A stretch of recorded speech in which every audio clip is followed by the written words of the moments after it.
بسم اللہ الرحمن الرحیم۔ السلام علیکم، میں ہوں عدیل وڑائچ۔ سلیم صافی صاحب نے جنگ اخبار میں کالم لکھا ہے کہ روک سکو تو روک لو، اور انہوں نے پاکستان کے جتنے بھی معاشی مسائل ہیں ان کی ذمہ داری پاکستان تحریک انصاف کی حکومت پر ڈالنے میں کوئی کسر نہیں چھوڑی، اور انہوں نے کہا ہے کہ پرانے پاکستان میں ڈالر 116 روپے کا ملا کرتا تھا، نئے پاکستان میں ڈالر جو ہے وہ 160 روپے کا مل رہا ہے۔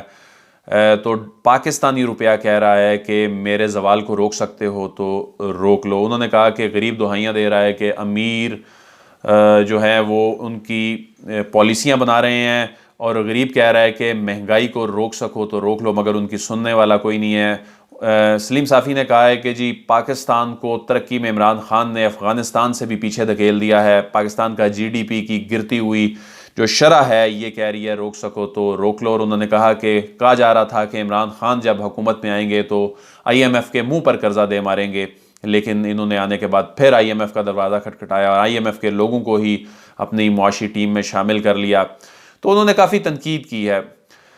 تو سلیم صافی صاحب کا کالم پڑھنے کے بعد تو ایسے لگتا ہے کہ گزشتہ 2-2.5 سالوں میں جو معاشی طور پر جو کچھ بھی پاکستان کی حالت ہے یہ گزشتہ 2-2.5 سالوں میں ہوئی ہے۔ پاکستانیوں کی یادداشت جو ہے نا وہ کافی کمزور ہے، اور ایسے لگ رہا ہے کہ 2-2.5 سال پہلے اس ملک میں معاشی خوشحالی اتنی زیادہ تھی، اور موجودہ صورتحال کی ساری ذمہ داری عمران خان کی ہے۔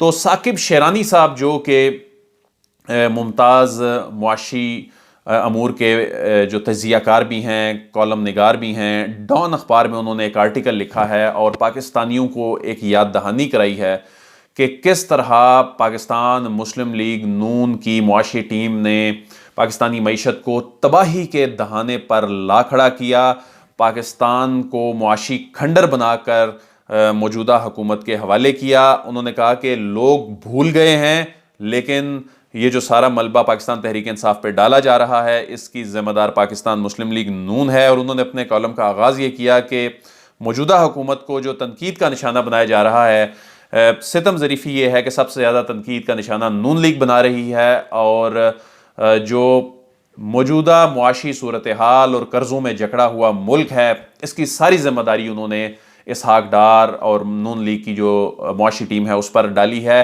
اور انہوں نے کہا کہ روپیہ جو ہے اس کو کس طرح اوور ویلیو کیا گیا، مصنوعی طریقے سے کس طرح روپے کی قدر کو اس کی جو نیچرل قدر و قیمت تھی اس سے بڑھایا گیا، اربوں ڈالرز جو ہیں وہ جھونک کر عوام کی آنکھوں میں دھول جھونکی گئی، مہنگے ترین قرضے لیے گئے، امپورٹس اتنی بڑھا دی گئیں اور ایکسپورٹس جو ہیں وہ بری طرح گرا دی گئیں، اور تاریخی یہ ایسا ہوا، تاریخ میں ایسا ہوا پہلی مرتبہ کہ 5 سال میں مسلسل اس حد تک وہ گرائی گئیں۔ اور انہوں نے کہا کہ کرنٹ اکاؤنٹ خسارہ جو ہے یہ 20 ارب ڈالرز سے بھی تجاوز کر گیا، اور یہ بھی ملک کی تاریخ میں پہلی مرتبہ ایسا ہوا۔ ثاقب شیرانی صاحب نے کچھ اعداد و شمار کامران خان صاحب کے ساتھ بات کرتے ہوئے بھی سامنے رکھے۔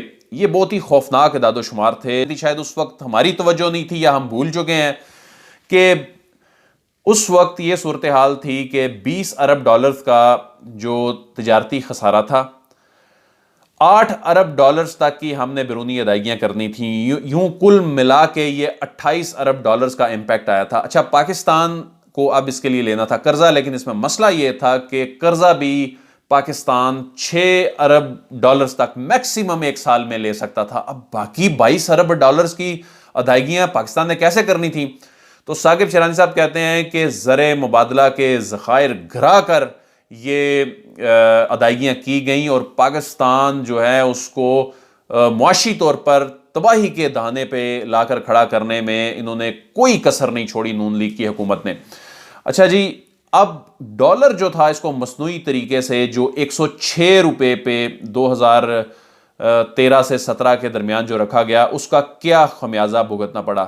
ثاقب شیرانی صاحب اپنے آرٹیکل میں لکھتے ہیں کہ ایکسپورٹر کو تو انہوں نے مارکیٹ سے، عالمی مارکیٹ سے دور کر دیا، اس کی حوصلہ شکنی کی گئی، لیکن کون فیض یاب ہوا؟ امپورٹرز۔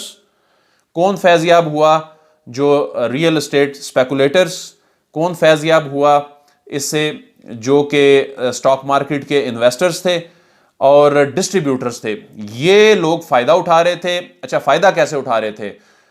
ثاقب شیرانی صاحب کہتے ہیں جی کہ 106 روپے کا جو ڈالر تھا، لیکن اس سے پہلے میں آپ کو یہ بتاؤں کہ شوکت ترین صاحب دسمبر 2017 میں انہوں نے کامران خان صاحب کو ایک انٹرویو دیا تھا، اور اس میں انہوں نے کہا تھا کہ 2014 کے بعد جب آئل پرائسز نیچے گر رہی تھیں اور یہ آئل پرائسز $118 فی بیرل سے گر کر $34 فی بیرل پر آ چکی تھی، تو اس وقت ڈالر دیگر کرنسیوں کے مقابلے میں اوپر جا رہا تھا، لیکن پاکستان میں جو روپیہ تھا ہم نے اسے زبردستی ڈالر کے مقابلے میں روک کے رکھا ہوا تھا، اور اس کا نقصان یہ ہوا کہ ہماری جو ایکسپورٹس ہیں وہ گر گئیں، تجارتی خسارہ بڑھ گیا۔ اچھا، اب ہو کیا رہا تھا کہ جو امپورٹرز کو جہاں 160 روپے کا یا 150 روپے کا ڈالر ملنا تھا، جو اس کی ایک اصل قدر و قیمت تھی، اس کو امپورٹر کو مل رہا تھا ڈالر 106 روپے کا۔ وہ بڑے خوش تھے کہ انہوں نے چیز امپورٹ کرنی ہوتی تھی، جو بیسیکلی انہوں نے باہر ادائیگی کرنی تھی، وہ 150 روپے کے حساب سے وہ ان کو 105 یا 6 روپے کے حساب سے کرنی پڑ رہی تھی۔ فائدہ کس کو ہو رہا تھا؟ امپورٹر کو۔ اچھا، ایکسپورٹر کو کیا نقصان ہو رہا تھا کہ ایکسپورٹر کو ملنے تھے باہر سے 160 روپے، ثاقب شیرانی صاحب کہتے ہیں ایکسپورٹر کو مل رہے تھے 105 روپے، اس کی جو پروڈکٹ تھے اس کے، تو اس کو 160 روپے مل رہے تھے، 105 روپے مل رہے تھے، اور امپورٹر کو 160 روپے ادا کرنے تھے اور وہ 105 یا 6 روپے ادا کر رہا تھا۔ اس کی ایکسپورٹس کی حوصلہ شکنی ہو رہی تھی، اور اسحاق ڈار کیا کر رہے تھے؟ $2 ارب جو ہیں وہ مارکیٹ میں جھونک کر عوام کی آنکھوں میں دھول جھونک رہے تھے۔ اور یہ $2 ارب کہاں سے آ رہے تھے؟ یہ وہی رقم تھی جو قرضے لے لے کے اس طرح کے کاموں میں خرچ کی جا رہی تھی۔ اچھا، اب قرضوں کی بات کرتے ہیں جی۔ ثاقب شیرانی صاحب لکھتے ہیں اتنے مہنگے قرضے لیے گئے کہ ان کا جو سود تھا وہ آج تک اس کا جو امپیکٹ ہے وہ سامنے آ رہا ہے۔ انہوں نے کہا جی 2018 میں ایکسپورٹس جو ہیں وہ صرف 38% تھی امپورٹ بل کا مقابلہ کرنے کے لیے، اور باقی 62% کا گیپ تھا، اور اس سے قبل یہ 55% تھا۔ تو پاکستان کا کرنٹ اکاؤنٹ خسارہ اس حد تک بڑھ چکا تھا کہ اس وقت کے جو معاشی ماہرین ہیں وہ کہہ رہے تھے کہ پاکستانی معیشت جو ہے یہ تباہی کی جانب جا رہی ہے۔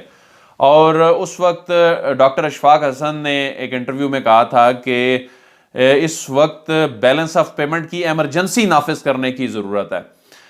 تو یہ وہ چیزیں تھیں جی جو اس وقت کے جو ارسطو تھے، جو اب تنقید کرتے نہیں تھکتے، جو کہہ رہے ہیں کہ جی موجودہ معیشت جو ہے ہم ہوتے تو پتہ نہیں کیا ہوتا۔ اس میں ثاقب شیرانی صاحب لکھتے ہیں کہ تاریخ کا بدترین پیٹرولیم بحران اس وقت جنوری فروری 2015 میں آیا جب نون لیگ کی حکومت تھی، اور جو آئل سٹاک تھا اس کو بری طرح مس مینج کیا گیا۔ اور وہ یہ بھی لکھتے ہیں کہ نون لیگ نے سی پیک منصوبوں کو نالائکی اور نااہلی سے چلایا، پلاننگ کمیشن ایک مکمل پلان ہی تیار نہ کر سکی۔ یہ جو احسن اقبال صاحب ہیں جی، یہ اس وقت آپ کو پتہ ہے پلاننگ کمیشن کو دیکھا کرتے تھے، تو ایک مکمل پلان ہی تیار نہ ہو سکا تھا، اور سی پیک کے لیے اس منصوبے کو کامیابی سے چلانا کیسے ہے یہ پلاننگ کر رہی تھی، مقامی انڈسٹری پر کیا اثرات مرتب ہوں گے، قرضوں کے کیا مضمرات ہوں گے، تو ان چیزوں کو دیکھنا تھا، یہ دیکھا ہی نہیں گیا۔ تو یہ وہ چیزیں ہیں جی جن کا خمیازہ آج ہم بھگت رہے ہیں۔ انہوں نے کہا کہ یہ جو آج مہنگائی ہے، بہت سے معاشی ماہرین یہ کہتے ہیں کہ یہ جو آج مہنگائی ہے، یہ جو ڈالر کو اس وقت مصنوعی طریقے سے روکا گیا، اس کا امپیکٹ جب اب اس کی اصل ویلیو پر چھوڑا گیا ہے، تو اس کا امپیکٹ جو ہے یہ آنا ہی تھا، اور یہ آیا، اور اب یہ پاکستانی اچانک جب ان کے سر پر آن پڑا تو اب یہ بھگت رہے ہیں۔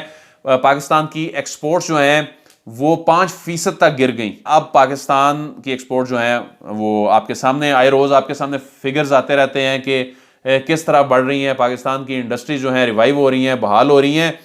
تو اب کہنے کا مقصد یہ ہے کہ یہ لوگ جو اب تنقید کرتے نہیں تھکتے، یہ پاکستان کو اس سطح پر لے گئے تھے کہ پاکستان میں اس وقت ایک ایمرجنسی نافذ نہ کی جاتی، معاشی طور پر IMF سے رجوع نہ کیا جاتا تو بالکل ڈیفالٹ پہ چلا گیا تھا۔ یہ ساری باتیں کون کہہ رہے ہیں؟ ثاقب شیرانی صاحب، جو ماضی کی حکومتوں میں ایڈوائزر کے طور پر رہ چکے ہیں۔ یہ میرا کوئی انالیسز نہیں ہے، یہ وہ لوگ کہہ رہے ہیں جو ماضی کی حکومتوں میں ثاقب شرانی کہتے ہیں کہ میں اسحاق ڈار کو مل کے ان کو کئی بار مشورے بھی دیے کہ آپ کس انداز میں یہ معاملات کو چلا رہے ہیں، لیکن وہ سننے کو تیار ہی نہیں تھے، اور اب اس دور میں کیے گئے فیصلوں کا نتیجہ عوام آج بھگت رہے ہیں۔